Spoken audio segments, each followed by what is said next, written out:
Hey guys, Southern Comfort here, and we're into the greenhouse on August the 17th. We've been having extreme heat, and things have really been crazy here as far as the rain, no rain. The heat is just so extreme, the weather, but the greenhouse is still surviving. So this has been a test run for the summer for a 16 by 32 greenhouse, low sidewall, roll-up size tunnels from Grower Solutions. So I've just given a quick update on the greenhouse and letting y'all know that it is growing, it is surviving. I do see some little damage onto the leaves from the sun, but the sun is excruciating crazy here. It's extremely hot. It's really just not good, but the greenhouse is doing phenomenal. It's in August, and I got tomatoes here into the greenhouse. These are taken off and be given to somebody. The bell peppers are doing wonderful. The Swiss chard is still holding on. I mean, it's summertime and it's still, I'm just leaving it there to see if it'll, when it cools down, it'll still put out. Maybe it will. Been getting eggplants out of here and taking them and putting them in the oven, dashing them with some olive oil, salt and pepper and garlic pepper, and baking them at 400 degrees for 30 minutes, and at 15 minutes turn them over, turn them over and let them brown really good, and they are delicious. So plenty of tomatoes here. Now these two plants here, tomato plants, are Summer Pick and Homestead, and they were planted into the spring.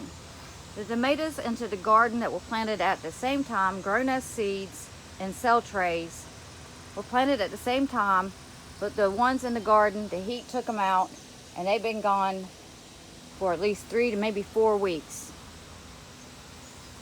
My pineapple is so huge, and it suddenly just fell over. I'm hoping that I can transplant it. I was really waiting till the weather cools down before I, did that, because of transplant shock. And that's probably what I'm going to do. But it's the biggest pineapple plant I've ever seen, and now it's been over. So we'll have to deal with that later on. Hopefully it will survive. I have the fans on in here. And so that you must have fans. This is a pepper plant. It's a hot pepper plant, and this thing is a tree.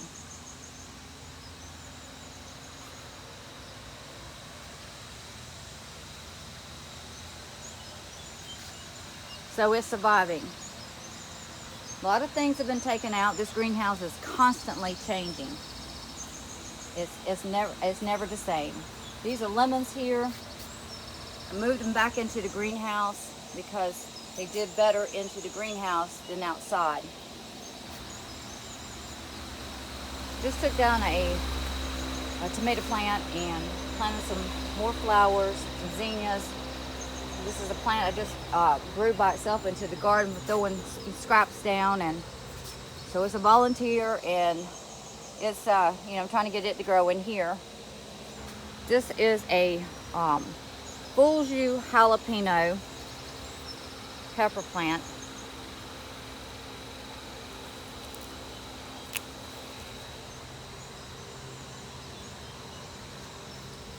This is some butter beans. I did see some pollinators in here a while ago.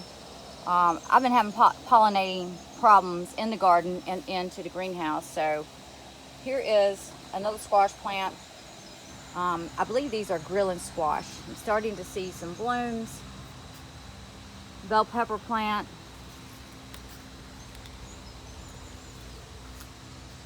These are Jamestown tomatoes that's in here. This is a hot pepper plant. It's kind of stuck in there. I'm hoping that when the beans vines are coming out, then they'll have the trellis to run on. So it's kind of crowded up at the moment. We've got oregano and believe that's oregano.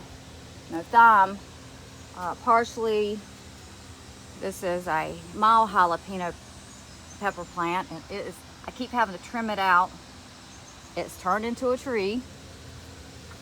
This is a chili pepper palmimo plant. It's got some peppers on them. I've been having to trim it also because the height is just unbelievable. I just didn't expect them to get that big.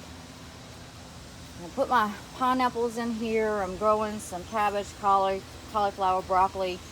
Got one sunflower coming up because you will have mice, rats get into your greenhouse. You got to watch for animals. I got some poison down there. They have not touched it. I come in here this morning, and this is a 2-ply landscaping ground cover here. There's one up underneath, and I put another one on top. And last night they have dug a hole, a tunnel, and came in. So there's some poison down there. I keep my doors gated off. The air still come through, but they dug a tunnel. And here is a spearmint that's still surviving, a raspberry bush that I'm gonna plant in the fall, and oregano, another squash plant. Here is the tomato, Homestead tomato. They're all the way up to the top.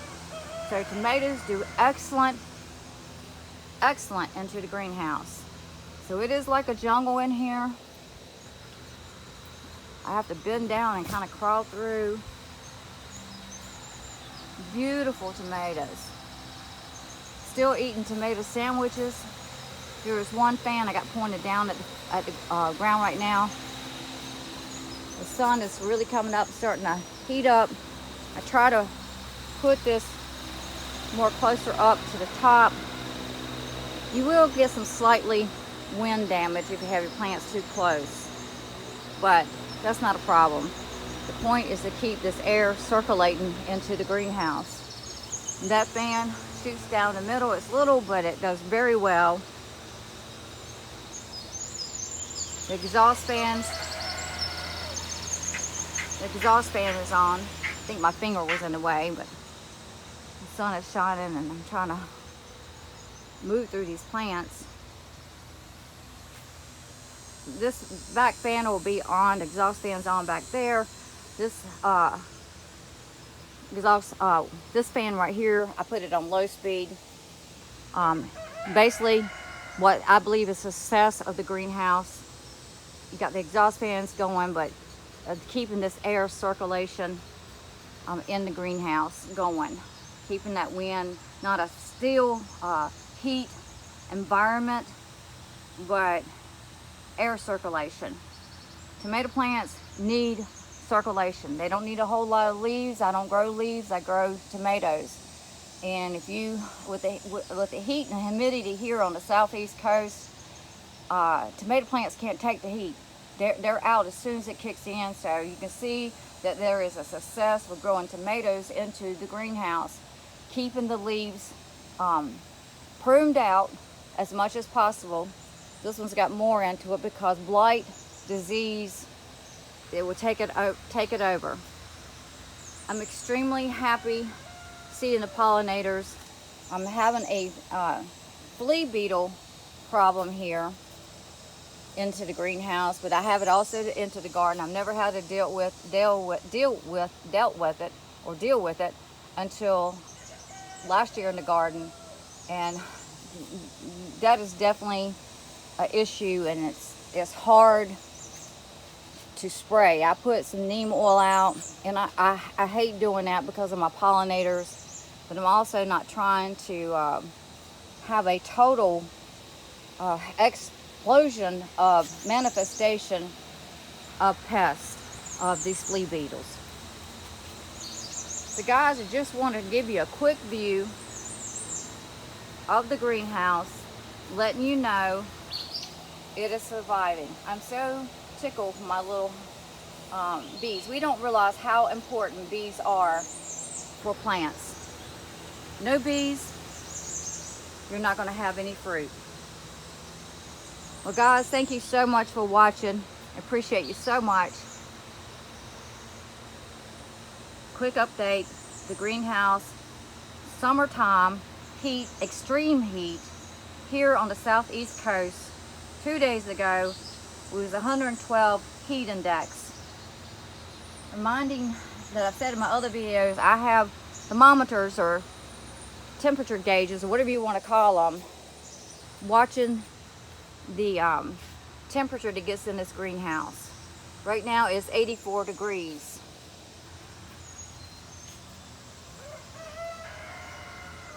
With the fans, I've noticed that it does help. It does help. With the fans, I do notice that it does help that the temperature stays just about near close, or as the outside temperatures.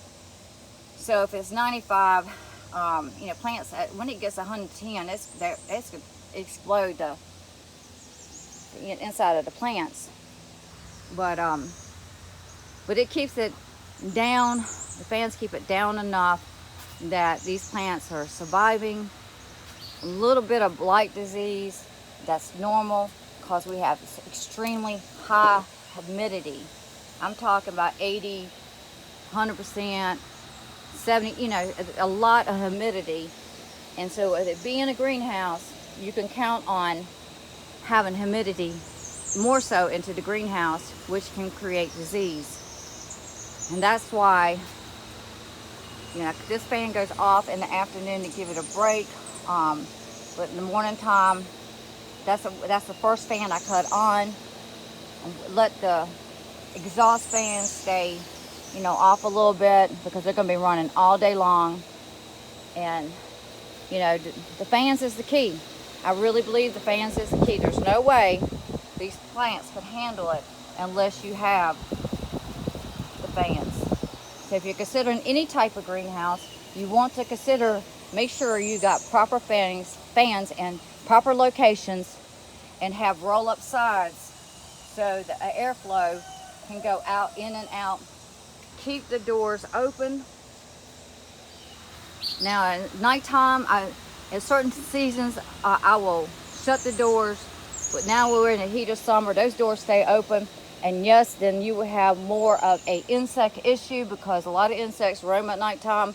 But that's why you have to monitor your greenhouse, and daily, just like yesterday, overnight, rats dug through my landscaping fabric here, tunneled to come in. So you'll have to put poison out. You have to watch your animals. I don't have animals coming in here. That's one of the reasons why I put something at the door here, which is one of them right there. So I keep it there all throughout the day to keep other animals out, like other people's cats trying to come in here and use it as a cat litter box, or other varmints. Well guys, thank you so much for watching. Give me a thumbs up. Thank you for subscribing, and thank you for watching. I appreciate you so much for taking the time to stop by here onto the homestead and seeing how this greenhouse is doing, seeing that it's surviving. Because one thing you want to do is to go off of somebody else's successful experience. Thanks guys for watching, and I'll see you on to the next video.